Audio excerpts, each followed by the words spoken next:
இதாவது நான் வந்து ஒரு காரியகர்த்தா, நான் வந்து இன்னைக்கு வந்து ஒரு காரியகர்த்தா. விஜயோட கூட்டணி நான் வந்து அதை பற்றி பேச முடியாது. ஃபர்ஸ்ட் ஆஃப் ஆல் விஜயோட கூட்டணி இருக்கிற மாதிரி எனக்கு தெரியல. இது வந்து நீங்களாக தான் கேட்டுட்ருக்கீங்க. ப்ரெஸ்ஸு தான் வந்து விஜயோட கூட்டணி இருக்கான்னு கேட்குறீங்க. எனக்கு தெரிஞ்ச அந்த மாதிரி எதுவும் செய்தி என் காதுகள் வரல. விஜய்க்கு செயல்பாடே கிடையாதுங்க. விஜய் செயல்பாடை பற்றி பேசிட்டு இருக்கீங்க. என்ன செயல்பாடு பண்ணுறாரு சொல்லுங்க. எல்லா திட்டம் என்ன திட்டம் அறிவிச்சுங்க? ஆமாம், அது அது திருப்பி இலவசத்தை பற்றி பேசிட்டு இருக்காரு. அப்போ அவர் வந்து அதெல்லாம் விட்டுருக்கலாம்ல. மற்றவங்களை வந்து குறை சொன்ன அவர் அதெல்லாம் விட்டுருக்கலாம். எதுக்கு இலவசத்தை திருப்பி பேசிட்டு இருக்காரு?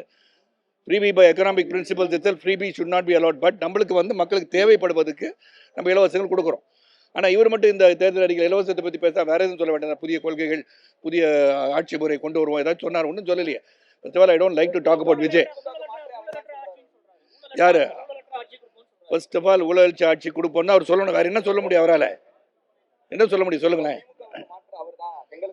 அவர் சொல்லிட்டு இருக்க வேண்டிய கடமை. அவர் கட்சி ஆரம்பிச்சார், வேற என்ன சொல்லுவார்? அவ்வளவுதான் சொல்ல முடியும் அவரால்.